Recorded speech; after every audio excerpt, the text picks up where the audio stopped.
Lower the ticket prices, because I want all these families to come. Pipe bomb. Back to Fog Wrestling, and we're here to talk about CM Punk. You just knew this guy was going to deliver some kind of cringeworthy promo on Monday Night Raw. It was written in the stars. I seen the Instagram post, and you just knew it was coming. There's a lot to debunk here, so let's talk about. Let's talk about the headline, I guess. So he was talking about Roman Reigns. He was talking about Pat McAfee. He was talking about ticket sales. He said, and I quote, "You want to talk about WrestleMania 42 ticket sales? Do me a favour. Call up that agent that was foolish enough to shoehorn you into this business and this show and tell him to lower the ticket prices. Houston, lower the ticket prices, because I want all these families to come at WrestleMania and watch me stand on Roman Reigns' throat." End of quote. Now here, we've called it the wrestlers in the past, saying, well, why aren't they vocal about lowering the prices, right? And do not get this twisted. This is not CM Punk giving a solitary fuck about the fans and they're going to be priced out. These tickets need to be lowered, right? This is just a simple case of they've seen what happened on Friday and the reaction with McAfee and Rhodes cutting like shoot-esque promos. So they've sent CM Punk out here in a shoot-esque nature. He's been told to say this about the ticket prices because they've realised that any form of reaction towards TKO, any form of negative reaction towards TKO is going to most likely get cheered. That's what this is. All these guys have been quieter than fucking Anne Frank's family in the attic. There's been nothing out of them over the last couple of years regarding these ticket prices, so let's not pretend CM Punk is the voice of the voiceless and he's sticking up for these people that can't get into these shows because they've been priced out. This is simply just due to the fact that they knew this would get a positive reaction, so he can go fuck himself. But he was also speaking about Vince McMahon.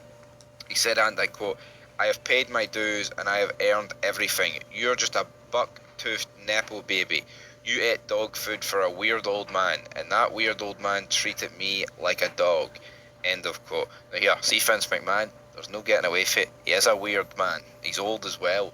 But you know what he also is, CM Punk? The fucking GOAT. The GOAT. Some guy commented on our Hogan trailer reaction video.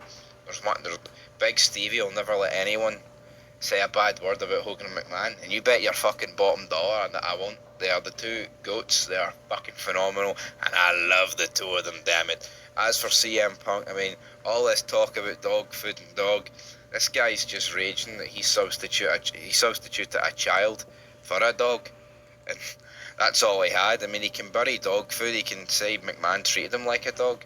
The closest thing this guy's ever had a child in his own bloodline is an ugly fucker by the name of Larry. Anyway, moving on from dog food to Pat McAfee, we have got this CM Punk, and I quote, "Pat McAfee, you buggy, whipped-armed, no-brained hillbilly. You want to talk about ticket sales? Call up that agent shoehorns you into this product and tell him to lower the ticket prices." End of quote. I guess we already read that, but I mean, what did he mean? He refers to him as what? A hillbilly? A hillbilly. A hillbilly, no-brained hillbilly, pick-a-puckety whip dom, no whip, no hillbilly. Hillbilly CM Punk.